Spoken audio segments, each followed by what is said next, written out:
everybody, what is going on? I am Maximus Rex. This is Big Baby Reviews. Today is Kirby Monday. I'm very excited to be looking at the next issue of The New Gods. This is issue number 2, cover dated May 1971. Or is it Orion of the New Gods? Early on in the Fourth World Saga, you know, Jack Kirby's working so fast, he's throwing out concepts, things are changing a little bit, he's kind of getting his bearings, seeing what works, what doesn't, so there's definitely a lot of energy in these early books, but there's stuff that's going to fall by the wayside a little bit, which I'll mention as we go through the book, but something that I think is pretty consistent, at least at first, is this kind of New Gods Fourth World aesthetic, where you kind of always have, or almost always have, a collage back cover, which is in black and white. Back then I've talked about how maybe they were limited in the printing process, so to leave it in black and white was kind of the best idea. But again, I think that helps give it that 70s aesthetic and that 70s vibe that I really like. Like I said, just this whole cover to me screams 70s, and I love it. Lots of stuff to look at, lots of stuff to read. Still a slight coloring mistake here. Orion's feet down here, and I guess because the boot is all shaded in, maybe that's what confused the colorist, but the boot should be blue. So still having a few color issues, except for the headshot of Orion here. They finally got it right. At least in issue 2, they got that fixed. Great shot of Orion in this foreshortened pose. I think looks great. Very kind of iconic, even though it's upside down. The sinister warlords of Apocalypse strike at Earth. Very cool. Not quite sure who this guy is right in the book, but we know Desaad and we know Darkseid. Read, O deadly Darkseid, from the blueprint of the weird, see the dreaded fear machine. So from the blueprint of the weird, just that concept, you know, it's just wording it that way. I love it. People have criticized Kirby and his dialogue over the years. I don't know what the hell they're talking about. I love his dialogue. I love his bombast. I love his hyperbole. I love how evocative a lot of it is. And then a lot of times, you have these elements in the art where you have to stop and look and kind of think about what he's doing or the concept he's showing you or this new futuristic thing that might happen in the future. And with the dialogue, it's the same. I'll have to stop on a sentence. Hopefully I find some in this one and I point them out and just kind of think about what's being said and how great or evocative that is. So that's it about the cover. Let's have a look inside. Before I forget, I'm going to mention the Kirby trope that kind of became a staple for him in the 1970s is apparent in this issue. As I was going through it, I'll point out what that is, right? So we've got our establishing shot here. We've got a nice big splash page, right, to kind of draw you in. And then boom, he hits you with a double page splash, which is even more impressive to a certain extent than the first one, right? Or at least it should be. So when I was going through this book before the review, I was like, is this the first time Kirby's done it? Because where was the first time did he start this with the Fourth World Saga? So I went back a little bit. Pretty sure that the first time he does it is in the last or before last issue of Jimmy Olsen, right? So he didn't start it right at the beginning, but from Jimmy Olsen, I feel like from the time he did it in Jimmy Olsen, the first issue he did it there, he decided to transpose it and do it in all the Fourth World books, or at least some of them. So as I go through the next cycle of the 4 books, right, New Gods, Mr. Miracle, Jimmy Olsen, and Forever People, I'm pretty sure by this point he's doing it systematically across all 4 books. So I think the first time he did is that Jimmy Olsen issue. I don't have the number right now. It's the one where they're fighting a clone, a green monster clone of Jimmy Olsen. I reviewed it a few weeks ago, maybe last week. I'm not 100% sure. I do so many of these damn things, I can't keep track. So the splash was cool enough, but this double page splash, very cool, establishing New Genesis, right, and how it works. So it's kind of a floating city above, I guess, some sort of natural wonderland. So all the technology is kept in the sky. It's not explicitly stated, but it seems like that's what the concept is. And, the planet below is left mostly untouched. And they have fantastic, this seems like some sort of merry-go-round, right? But that's, anti-gravity and in the sky. Very interesting. Kirby working in real world elements and just making it so out there. And this is what I love about the Fourth World Saga and kind of, peak Kirby, I guess. And to me, peak Kirby isn't just the Fourth World Saga. It's still through the 70s till like late 70s Marvel stuff. But this is definitely his motivational peak, I think. And he's just thrown out some awesome concepts. And I love everything on this page. I just think it looks great. The costume designs for the New Gods children, right? The New Gods are very hopeful and put a lot of stock in the children, which is, something maybe we here in the real world should do more of, right? We say we do, but And yeah, very kind of big bang kind of images for these first few pages, which is great because he's introducing, like I said, New Genesis, the home of the new gods. The only slight kind of negative on this, again, is the Vince Colletta inking. I think he does a serviceable job, does well enough, but it's still looking like 60s Kirby overall, even though the concepts underneath are very forward thinking and more futuristic. Still waiting for Mike Royer. Can't wait till he jumps in. But I mean, on this, I do feel like Colletta is doing a better job than he was doing on Thor back at Marvel. Light Ray, it's been talked about how Kirby, will unfortunately forget his design sometimes, and costumes will change from page to page. So Light Ray starts off here with the visor. He's got it here. All of a sudden, he doesn't have it here, but that could be forgiven because it's such a small kind of shot of him. Maybe he just didn't draw it in. When you draw small, you don't put in as much details. When you draw big, just kind of a logical thing. All these architecture designs, awesome, love it. Like, what is this? It's almost like he's taking inspiration from Cubism or something, or modern art. Maybe not consciously, but I definitely think that some of that's coming from there. Another reason this is my favorite Kirby stuff. And boom, we're back on Earth. We're back with a splash page. Man, he's really thinking big with this issue, and you'll see there's more to come. Introducing us to Darkseid once again, and just this idea, villains usually come in flying or destroying or exploding stuff, and here it's just Orion, walking into his human compatriot's apartment, and Darkseid just kind of sitting there with his stone face. Just what a great concept. Something that wasn't seen before this, I'm sure, in comics, right? Darkseid's just calm and collected and cool as can be. Just sitting there.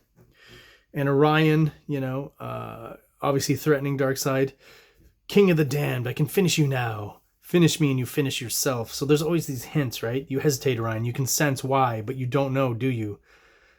And what Darkseid is hinting at there is the fact that Orion, who doesn't know yet, is actually Darkseid's son, right? It was hinted at last issue, but, eventually it'll become fact and everyone will know. Orion is still not aware of it. Love the Kirby crackle here. Again, wonder if that's Vince Colletta really just splotting it out and cheaping out and not giving us that perfectly rounded Kirby crackle that's just around the corner with Mike Royer. So the shot's still very dynamic, the foreshortening, very Kirby. It's hard to kill Kirby with the inks, but he certainly kills a lot of that Kirby crackle back there. Like, this whole black space up here surprises me. I feel like there would have been more breakup like over here, so that feels like a Colletta shortcut. But, when it comes to this stuff, he's pretty accurate with the squiggly lines, which I don't feel like he was doing on Thor or trying to avoid doing. So he's doing it here for sure. But then there's little flourishes of hatching that I think come from Colletta and that I don't like on this, Once Royer's on, everything just has an extra sheen. Everything looks shinier all of a sudden, which I like. Some people don't, but I've been reviewing Keith Giffen as well on his Defender stuff, where he's basically kind of cloning Kirby, and I see in these pages and these drawings a lot of Giffen, or a lot of stuff Giffen took from Kirby, even though on Defenders he's doing it aesthetically, right, and it's very obviously a Kirby copy. Later on, when his style changes, he's still doing these kind of angles and shots that are Kirby inspired, which is fine. I'm not going to knock him. I do it too, and not halfway as good as Keith Giffen was doing it. This, again, just a weird, interesting concept I stopped on. The fact that this guy's hand seems to actually be a brick, or like merged with a brick. I don't think he's just holding it, right? Like, there's just an odd concept that the brick is actually part of his hand. It's definitely what I feel Kirby was going for. This I thought was funny too. This shot here, I'm looking at it real quick early on. I'm like, is Orion's head upside down? And no. So what's going on there is he's actually kind of upside down. So if you flip your head, and it follows the movement here, right? As the fist is above him, and it's like he flipped him over his head and chest there. So just a funny quirk in the art there that confused me for a bit. And I mean, in a lot of these action sequences, he's just going back to his 6-panel grid, right? Even before we saw the 4-panel grid, right? Kind of Kirby tropes that he was already doing at Marvel. The extra added bit of composition stuff is those splash pages and double page splashes. These human characters, right? I'm not even going to go into their names, because as I've talked about, there's some concepts that tend to fall by the wayside as he moves along with the New Gods saga, and he starts focusing more and more on the actual New Gods characters and less on the human characters, which I agree with. As you read the series, it feels a little clunky and unnecessary in those first few issues for these human characters, And I mean, they're not. It's such an odd choice of people. You know, you got like the young guy, the fatherly guy, the motherly woman, and then the older guy. Like it's just a weird mix of people that clearly in a comic book aren't that interesting, let's be honest. So Brickman comes back to Darkseid and professes that he's obviously failed in destroying Orion, if that was even the goal, because we know the Darkseid in a weird way doesn't always want to doesn't actually want to kill Orion or destroy him. It's kind of ambiguous because of course he is his father. Here's an interesting thing I've been talking about, the point at which, you know, Darkseid's costume really does kind of set in stone, I guess is how I'd put it, right? And I'll just point it out every time I see kind of little changes here. It's been colored again to like he's wearing that little underwear, typical, you know, superhero, supervillain thing, just the underwear on the outside and his bare leg. But a little detail here, I see a line going across here that to me is not indicative of muscle or anything like that, but maybe the bottom of that skirt that I was talking about that eventually is his final look. But then I'll see a shot like this and I'm like, you know, is it because it's so low? The line, is it Coletta throwing in the underwear instead of the skirt? I'm not quite sure. So remember, you know, I'll really point to all that as we see Darkseid throughout the issue. And I really want to find the moment where that skirt becomes the thing, because that is his iconic look. Even down here, like he's got these extra little elements and buckles on his boots that I think eventually he'll get rid of. He's kind of still streamlined in some of those costumes. And now they talk about the fear machine, right? Which is going to throw waves into the city of humans and help him correlate where he can find the anti-life equation, right? That's kind of the goal, to have the populace fear, and then they can follow the brainwaves to whoever has or holds the anti-life equation. At least that's the idea. And of course, like a lot of Kirby machines, they end up kind of looking like a weird helicopter alien head is how I describe this here, I guess, but I love it. That's all the stuff I love about Kirby. New Gods, to me, I've talked about surrealism before, is just the most surrealist of the Kirby series. Maybe not the most, but it's definitely where he seems to get more interested. I don't think he's consciously interested in it, but the art evokes that. Like, it's just like the 70s became a lot of surrealist stuff in the 70s. And, you know, I've talked before about, even though they never met, I feel like some of the stuff he's doing on New Gods here is similar to Jodorowsky's kind of concepts for Dune, the movie that never came out, right? But that he planned with a comic book artist from Europe, from France, Moebius. And there's definitely stuff there that just coalesces and is very, what's the word I'm looking for? The word escapes me. Complementary. It just came to me now. We only see it once, and I really like this design for Desaad. He's got a protective suit to handle the fear machine, right? But and why would you need that? But that's, again, a great surrealist idea. Applying real world stuff to crazy kooky ideas is what Kirby's master at. And he kind of tests the fear beam here on these guys, and clearly Kirby great at depicting fear on their faces. And these are the shots too I've talked about before, when Kirby exaggerates these faces, these twisted mess, you know, anguished faces. I love it. Like, the mouth becomes huge, right? It's completely exaggerated, but I love it. Again, adds to that surrealist thing. Remember when there's a fad, oh man, in the 90s, Soundgarden's video, Black Hole Sun. The first edition, people didn't do this, but all throughout the video, you see people with frozen faces and their mouth is open real wide or their eyes are open real wide. And that was kind of some of the first digital effects I ever saw in like music videos. But it's kind of the same thing going on there, twisting the face to a very exaggerated degree, but that works for me. I love that stuff.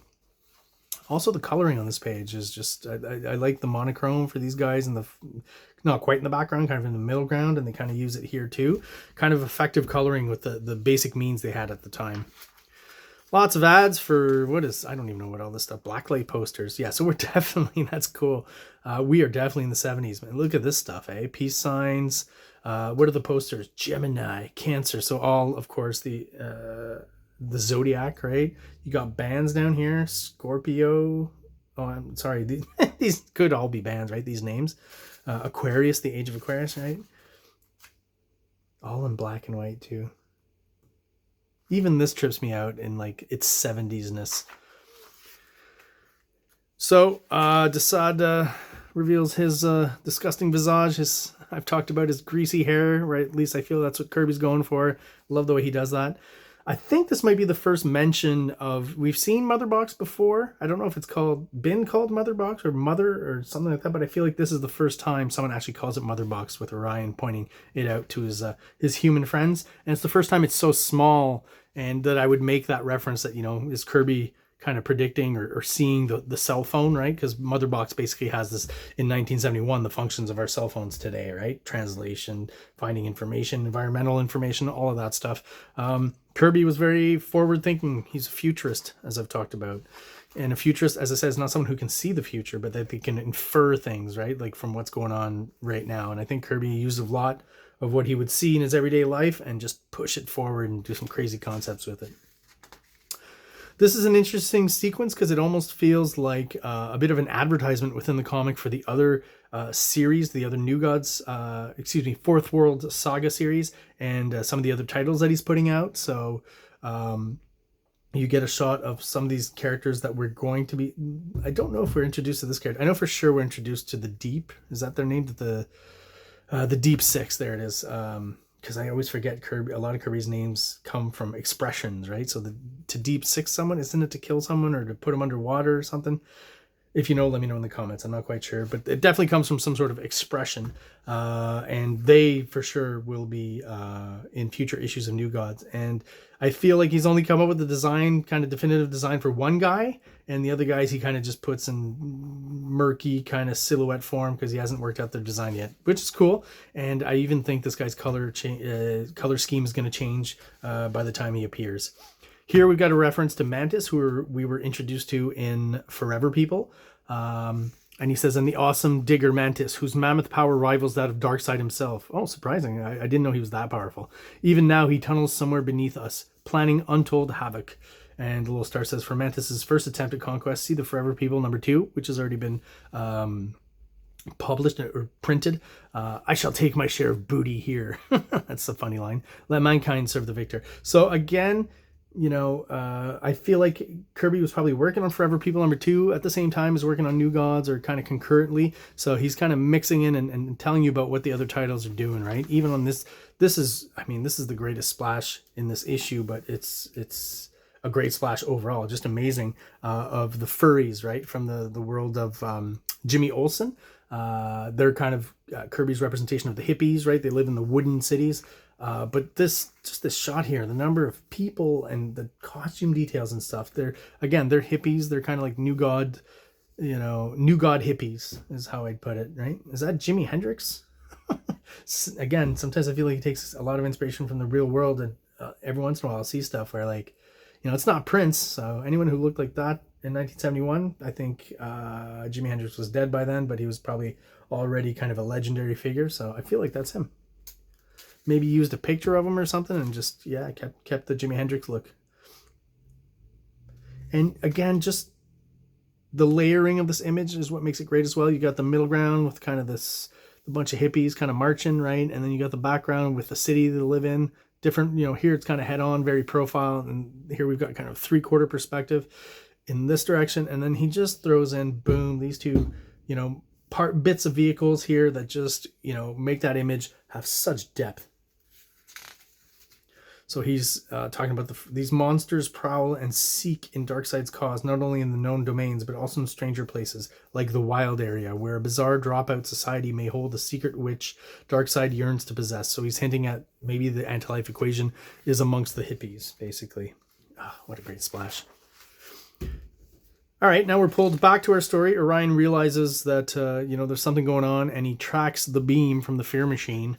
All of this stuff, man, these, the way he ramps up the action. So he gives us the establishing shot of what's going on. Again, very symbolic kind of image, This could almost be a different panel. It's a very schematic kind of thing, right? Just showing you the effect of the beam and the fear.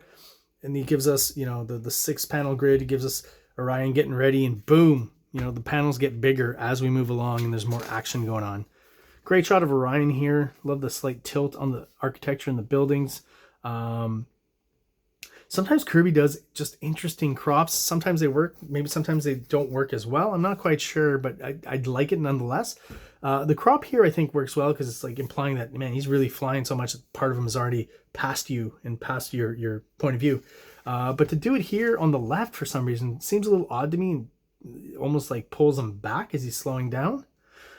Is that what he's trying to imply? I'm not quite sure. I feel like this would almost be more effective if it was like this, where he'd be down more and you'd see the top of him, but some of his feet would be out of the panel. Anyways, who am I to question the king, right? I still think it looks pretty cool. Just every once in a while, you know, he's working so hard and fast.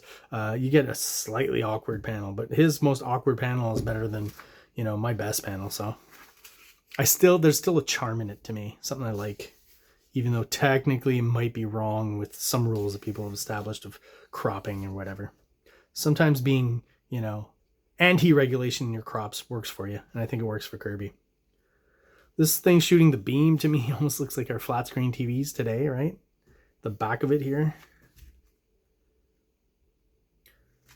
So yeah, Orion succeeds in destroying the beam, but he's not out of danger yet because he's plummeting to the ground. And I was just going to say, just the way he foreshortens the angle, the fact that we see like his butt and his legs coming towards us, and he's on his way down to the concrete down here, the buildings. I just think that's a masterful way to convey the idea of someone crashing to the ground. Just great. And then almost hitting here is, oh, sorry. Well, he's using a firing of the Astro Force will slow my fall. So, okay, that makes sense. And we're back to Desaad and Darkseid. Obviously, Darkseid chastising Desaad for the fact that his machine didn't work and they won't be able to find the anti-life equation that way. Always when Darkseid is with Desaad, there's a little bit of sadomasochistic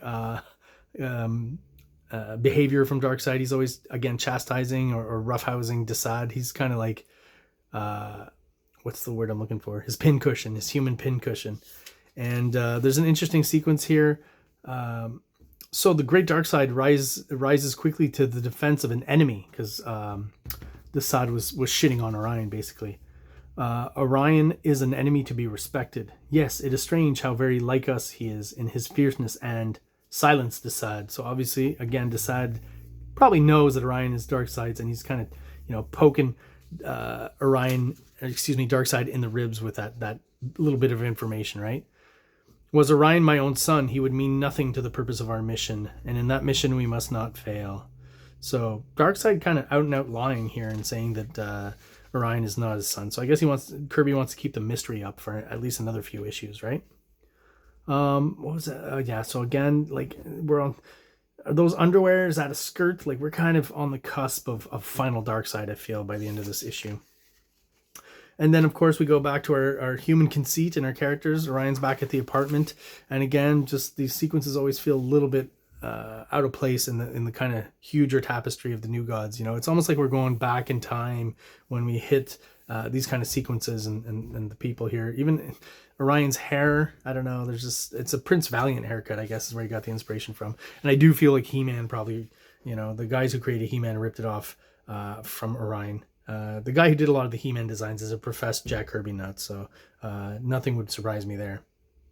And that's where we leave the character of Orion in this issue with his human mates that eventually will fall by the wayside. But pretty cool issue overall, art-wise. Like I said, I think Kirby's really like revving it up and really pushing it. The drawings are getting bigger, bolder, more dynamic. And the surreal kind of fantasy aspect is coming to the forefront. And like I said, the more human mundane aspects are becoming more of a backdrop. Some more 70s ads. And there you are, guys.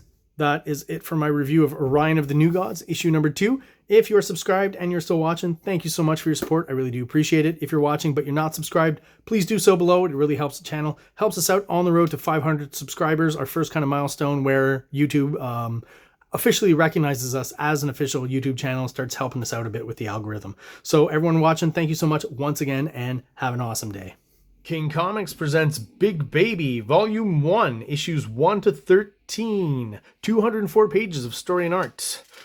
King Comics also presents Star Crasher one-shot, 32 pages, cosmic sci-fi surrealist adventure. You can find these fine comics at KingComics.CA, at MaximusRex13 on Instagram, or on Facebook, MaxRex or Big Baby. Like! Subscribe! Like! Subscribe!